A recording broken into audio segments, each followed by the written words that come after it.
नमस्कार, मैं हूं आपके साथ मेनका चौधरी। आप देख रहे हैं न्यूज 18 और खबरों की शुरुआत करते हैं। सबसे पहले आपको बता दें, सीएम योगी आदित्यनाथ जो कल वाराणसी पहुंचे, उनका आज का कार्यक्रम क्या है। सीएम योगी आदित्यनाथ कल शाम वाराणसी पहुंचे, जहां सबसे पहले उन्होंने बाबा काल भैरव के दर्शन किए। मंत्रोच्चारण के बीच सीएम ने बाबा की आरती उतारी। बाबा भैरव की पूजा अर्चना के बाद सीएम ने बाबा विश्वनाथ के दर्शन किए। काशी विश्वनाथ के दरबार में सीएम ने कुछ वक्त बिताया। उन्होंने पूजा अर्चना की। उसके बाद सीएम ने विश्वनाथ कॉरिडोर के काम की समीक्षा की और जायजा लिया कि काम किस रफ्तार से आगे बढ़ रहा है। खास बात यह रही कि सीएम ने पैदल चलकर कॉरिडोर के काम को देखा और अधिकारियों को निर्देश दिए। जिसके बाद सीएम योगी अपने काशी दौरे पर पैदल ही मां गंगा के दर्शन के लिए पहुंचे, उनका आशीर्वाद लिया। घाट पर मां गंगा के दर्शन के बाद सीएम पैदल ही गोदौलिया चौराहे तक गए और घाट तक जाने वाले पैदल पथ का जायजा लिया। तस्वीरों में भी आप देख सकते हैं, सीएम योगी आदित्यनाथ काशी में देर रात तक शहर का जायजा लेते नजर आए। तो कभी गंगा घाट तो कभी विश्वनाथ कॉरिडोर का उन्होंने जायजा लिया। शहर में भी उन्होंने देखा कि किस तरह से काम चल रहा है। खासकर अगर हम बात करें, गोदौलिया चौराहे तक वो पैदल गए, मां गंगा का आशीर्वाद लिया। दशाश्वमेध घाट की ये तस्वीर आप देख रहे हैं, जहां मुख्यमंत्री पहुंचे, उन्होंने मां गंगा की आराधना की, आशीर्वाद लिया और पूरे विश्वनाथ कॉरिडोर का भी जायजा लिया सीएम ने कि काम किस रफ्तार से, किस गुणवत्ता के साथ प्रगति पर है। पूजा अर्चना भी की मुख्यमंत्री ने कल। बाबा विश्वनाथ के उन्होंने दर्शन किए।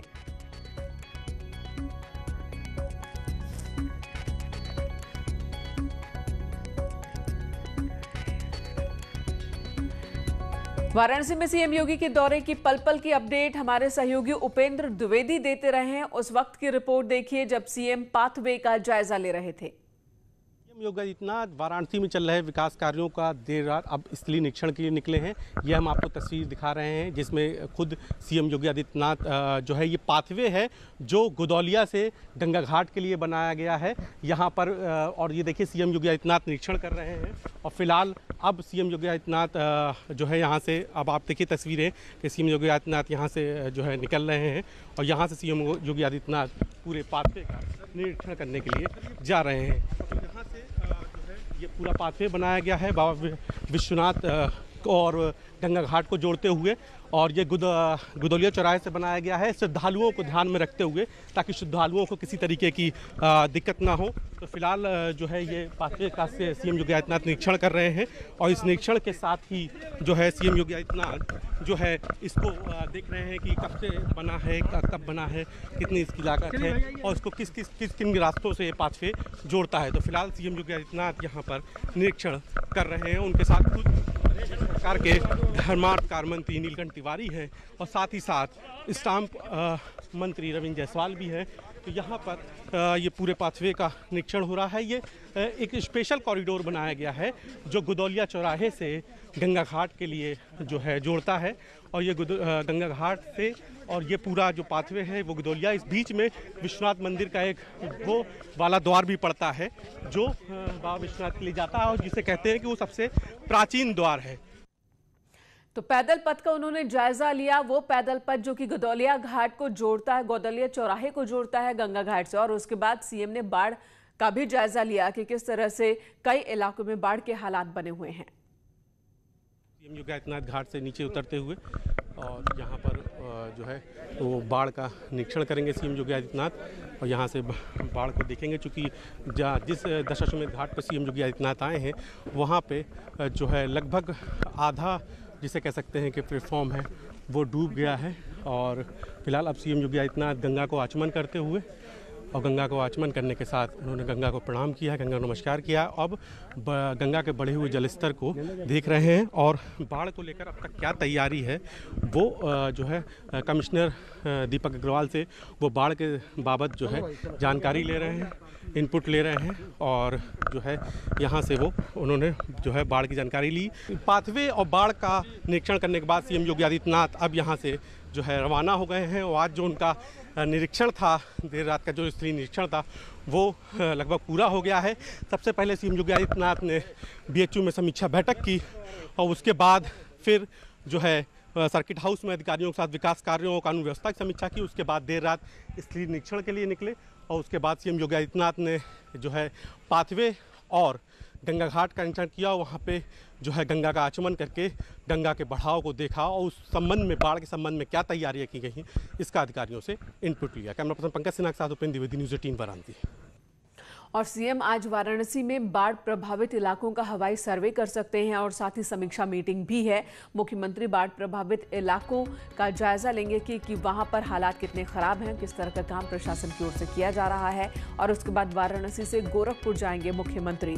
तो आज मीटिंग होनी है। सबसे महत्वपूर्ण मुद्दा यही है कि बाढ़ और कोरोना, इस हालात में किस तरह से प्रशासन काम कर रहा है, लोगों की परेशानी क्या है, कोविड-19 को लेकर किस तरह की यहाँ पर कदम उठाए जा रहे हैं। लगातार मामले पूरे प्रदेश में बढ़ रहे हैं और ऐसे में ये मीटिंग, वाराणसी में ये मीटिंग बहुत ही महत्वपूर्ण है। रवि पांडे हमारे सहयोगी इस वक्त वाराणसी से हमारे साथ जुड़ चुके हैं। रवि, कब तक ये मीटिंग होनी है और बाढ़, कोरोना, यही मुख्य मुद्दे होंगे?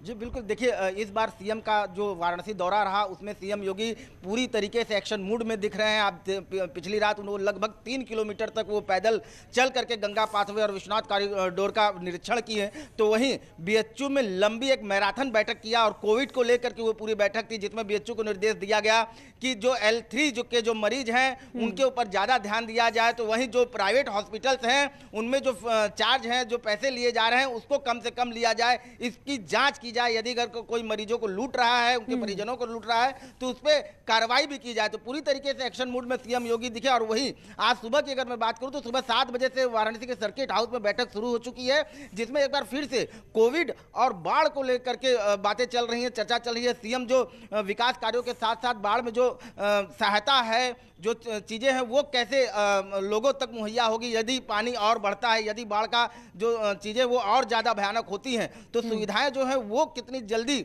पीड़ित लोगों के पास पहुंच पाए, उस पर चर्चा कर रहे हैं। और वहीं बनारस के जो विकास के कार्य हैं जो चल रहे हैं, उनको और जल्दी कराने के लिए चर्चाएं हो रही हैं। तो ये जो बैठक है सुबह से जारी है और अभी तक ये अंदाजा लगाया जा रहा है कि 9 बजे के बाद 9 बजे तक ये बैठक चलेगी, जिसके बाद सीएम गोरखपुर के लिए रवाना होंगे। जी धन्यवाद रवि। तो एक लंबी बैठक हो रही है इस वक्त सर्किट हाउस में। 9 बजे के आसपास सीएम गोरखपुर के लिए रवाना हो जाएंगे। और इस वक्त पूरी जानकारी देने के लिए रवि आपका बहुत बहुत शुक्रिया।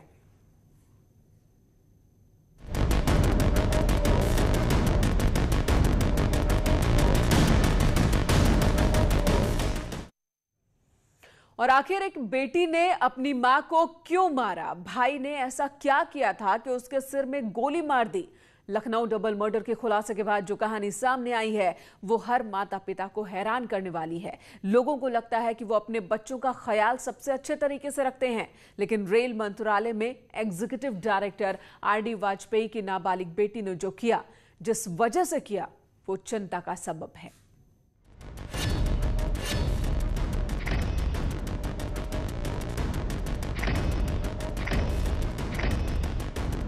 लखनऊ में डबल मर्डर।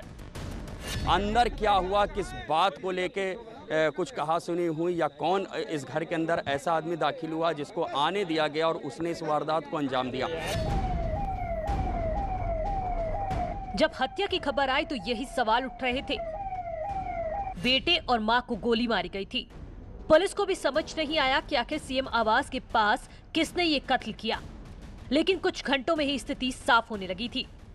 घटनास्थल को सील करने के उपरांत बिल्कुल साइंटिफिक वे से इसका इन्वेस्टिगेशन शुरू किया था। हमने तुरंत इस पूरे घर को सील करने के बाद जितने नौकर्स थे और जितने एंगल्स थे, इसके लिए 6 टीम बनाई थी। 12 घंटे से पहले ही पुलिस ने इस हत्याकांड का खुलासा कर दिया। इस हत्याकांड को बेटी ने अंजाम दिया था। संक्षेप में अनफॉर्चुनेटली इस घटना को अंजाम इनकी बेटी ने दिया है। ये जुवेनाइल है। सर क्या नाम है सर? नहीं, नाम नहीं बोलूँगा। वो बच्ची है, जुवेनाइल है, और उसने दिया है। जो पूरे यहाँ पर वेपन यूज हुआ था वह बरामद हो गया है, उसी की निशानदेही पर बरामद हो गया है। बेटी नाबालिग है, वो शूटिंग करती थी, लेकिन उसी गन से मां और भाई की हत्या कर दी। बताया जा रहा है कि वो डिप्रेशन में थी। हत्या की आरोपी लड़की के कमरे की जांच हुई तो चौंकाने वाली तस्वीरें सामने आई।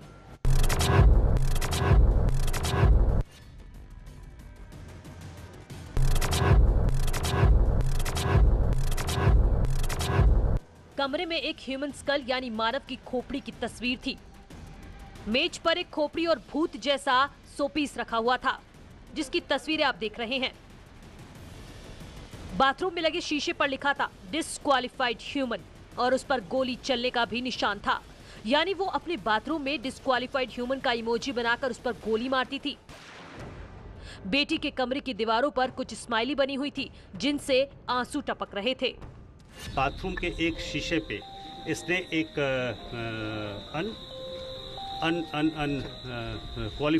डिस्क्वालिफाइड ह्यूमन लिखा हुआ था। वह बताया जैम से लिखा था। जैम का बॉटल भी रिकवर करा दिया है और बाकी फोरेंसिक्स की पूरी टीम है जो इसको अभी देख रही है। कमरे की तस्वीरें बता रही हैं कि रेल मंत्रालय में एग्जीक्यूटिव डायरेक्टर आर.डी. वाजपेयी की नाबालिग बेटी की मानसिक स्थिति ठीक नहीं है और इसी वजह से इसने अपनी मां और भाई की शूटिंग वाली गन से हत्या कर दी। पुलिस ने जब नाबालिग बच्ची को उसके नाना नानी की मौजूदगी में पूछताछ के लिए बुलाया तो उसने अपने दोनों हाथ जीन्स की जेब में डाले हुए थे। जांच टीम ने उसे हाथ निकालने को कहा। जब उसने अपना हाथ दिखाया तो कट के निशान थे। ऐसा लग रहा था कि हाथ को ब्लेड से काटा गया है। हाथ पर पट्टी बंधे होने की वजह पूछी गई तो उसने बताया कि मैंने खुद ही अपने हाथों पर रेजर से निशान बनाया है। हाथों पर कई जगह ब्लेड से काटने के निशान बने थे और गॉड लिखा हुआ था। अभी तक जो समझ में आ रहा है कि इसको डिप्रेशन है और इसने अपने दाहिने हाथ में बहुत बैंडेज बांधे हुए थे। जब उसे खुलवाया गया है तो इसने रेजर से बहुत वुंड्स अपने को इन्फ्लिक्ट किए हुए हैं। पहले के भी वुंड्स दिख रहे हैं जो दूसरे हाथ में किए हुए हैं, जो पुराने हैं, पर आज के ताज़ा वुंड्स दिख रहे हैं और रेजर इसने बरामद कर दिया है। बस इतना इशारा पुलिस के लिए काफी था। पुलिस समझ गई थी कि कहीं न कहीं इस वारदात में नाबालिग बेटी शामिल है। ये पूरा परिवार उठा है, नाश्ता किया है। यह बात नौकरों ने भी कंफर्म की है कि मॉर्निंग में उठकर नाश्ता किया है। उसके बाद ये 10 बजे इनकी जो मालिनी वाजपेयी जी हैं जो मर गई हैं, इनकी अपने पिताजी से बातचीत भी हुई है। पिता यहीं मौजूद हैं उनके और उनसे बातचीत हुई। उसके बाद ये सभी लोग सो गए थे। लड़की भी बता रही है कि दोनों उसके भाई और मदर सो गई थी, ये भी सो गई थी, उठी है और ये शूटिंग जानती है। शी इज़ अ शूटर, उसको सीखी हुई है और ये वेपन निकाली है। वेपन रिकवर हो गया है, इसी के रूम से रिकवर हो गया है। रेजर रिकवर हो गया है। बेटी 10वीं की छात्रा है और नेशनल शूटर भी है, लिहाजा उसके पास शूटिंग की प्रैक्टिस के लिए .22 mm की एक पिस्टल भी थी। जब पूछताछ हो रही थी तो नाना नानी भी मौके पर मौजूद थे। सभी को भरोसे में लेकर जब पुलिस कमिश्नर सुजीत पांडे ने पूछताछ शुरू की तो मामला साफ हो गया।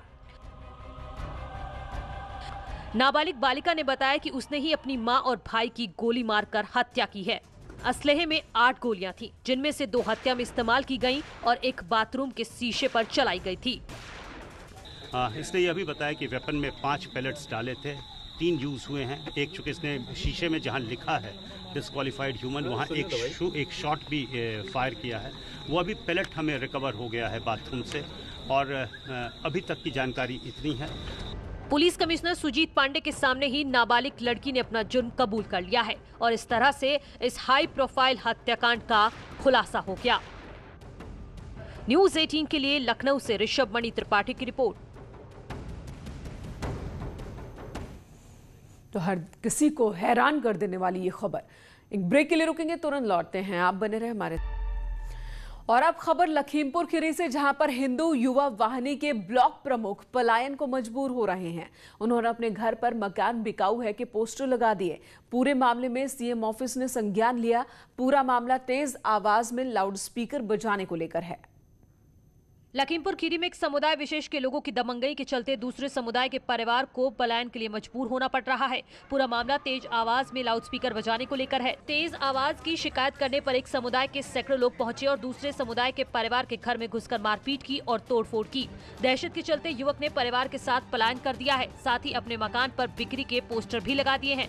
पीड़ित युवक हिंदू युवा वाहिनी का ब्लॉक प्रमुख बताया जा रहा है। युवक ने कोतवाली में प्रार्थना पत्र दिया है। पलिया कोतवाली के नंगला गाँव का ये पूरा मामला है। मनोज हमारे सहयोगी इस वक्त हमारे साथ लखीमपुर खीरी से मौजूद हैं। मनोज, इस मामले में क्या अपडेट आपके पास? आपको बता देना चाहता हूँ, लखीमपुर खीरी के परिया कोतवाली के नगला गांव का मामला है, जहां पर एक परिवार में एक महिला की तबीयत खराब थी। पड़ोस में ही एक धार्मिक स्थल पर लाउड स्पीकर और नगाड़े बजाए जा रहे थे, जिसका एक युवक ने जाकर उनसे गुजारिश की कि लाउड स्पीकर की आवाज कम कर दे। इतना कहने पर ही दूसरे समुदाय के लोग इतना आग बबूला हो गए। उस युवक के साथ पीछे से 200-150 की संख्या में लोग उसके घर पे चले आए, घर पे तोड़फोड़ की, घर वालों को धमकी दी, मारपीट की उनके साथ। इस बात को लेकर वो परिवार इतना डर गया कि घर के बाहर अपने मकान की बिक्री के पोस्टर लगा के गांव से पलायन कर गया। इस बात को जब न्यूज 18 ने प्रमुखता से दिखाया, उसके बाद प्रशासन ने भी संज्ञान मामले में, जब सीएम कार्यालय से मामले को संज्ञान में लिया गया, तब प्रशासन ने जाकर उस युवक की एफआईआर को दर्ज कराया। एफआईआर दर्ज कराने के बाद प्रशासन उस युवक को पूरी तरीके से न्याय दिलाने की बात कर रहा है। प्रशासन हालांकि पलायन की बात को नकार रहा है, लेकिन परिवार ने पूरी तरीके से घर के बाहर पोस्टर लगा के मकान बिक्री के पोस्टर लगा दिए थे और मकान बेचने के लिए लोगों से संपर्क करने लगा था। धन्यवाद मनोज, इस वक्त पूरी जानकारी देने के लिए। तो मकान बिका हुए के पोस्टर लगा दिए, घर छोड़ दिया। हालांकि प्रशासन इस बात से इनकार कर रहा है, लेकिन साथ ही प्रशासन ने मामला दर्ज कर लिया है। सीएम ऑफिस ने भी संज्ञान लिया है। इधर नोएडा से पाकिस्तानी मूल की महिला गिरफ्तार कर ली गई है। वीजा उल्लंघन के आरोप में गिरफ्तारी हुई है। सेक्टर 20 पुलिस को जानकारी मिली थी कि बिना इजाजत नोएडा में एक महिला घूम रही है। महिला की दिल्ली में शादी हुई है, लेकिन वो बिना इजाजत नोएडा में घूम रही थी और उनके पास जो वीजा है, वीजा उल्लंघन का भी मामला बनता है। पाकिस्तानी मूल की ये महिला है। जहां गिरफ्तार की गई थी वो मूल रूप से पाकिस्तान की रहने वाली हैं और संभवतः 2007 से दिल्ली में वो मैरिड हैं। और यहाँ पे उनके बारे में सूचना मिली थी सेक्टर 20 थाने को कि जो वीज़ा की शर्तें उनकी है उसके उल्लंघन में यहाँ पे वो घूम रही हैं। हम लोगों ने उनको यहाँ इंटरसेप्ट किया एक बस में और उसके बाद उनसे पूछताछ की गई। उनके जो वीज़ा की शर्तें हैं उसको देखा गया और उसमें नियमानुसार कार्रवाई की गई है। हम लोगों ने उसमें मुकदमा पंजीकृत किया है वीज़ा की शर्तों के उल्लंघन के चलते और उसमें अग्रिम वैधानिक कार्रवाई की जा रही है। इधर गोंडा में मामूली विवाद के बाद दो समुदाय भिड़ गए। तरबजगंज के रागड़गंज बाजार में विवाद हुआ, कई लोग जख्मी हुए हैं इस झगड़े में। लॉकडाउन के दौरान दुकान खुलवाने को लेकर यहां पर विवाद की शुरुआत हुई। एक पक्ष पर जबरन दुकान खुलवाकर पान मसाला खरीदने का आरोप है। पान मसाला देने से इनकार करने पर दुकानदार की पिटाई कर दी गई, जिसके बाद दोनों ही पक्ष आमने सामने आ गए। पुलिस ने 3 लोगों को गिरफ्तार किया है। फिलहाल भारी संख्या में पुलिस फोर्स मौजूद है यहाँ।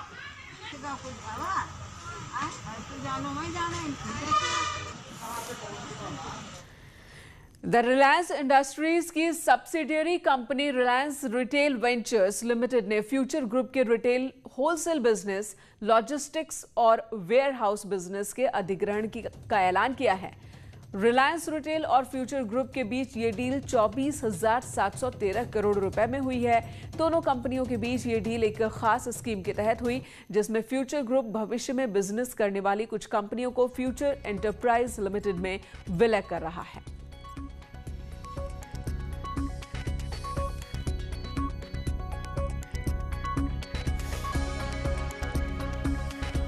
और इसी खबर के साथ इस बुलेटिन में इतना ही। ब्रेक के बाद भी खबरों का सिलसिला जारी है, इसलिए आप बने रहें न्यूज़ 18 के साथ।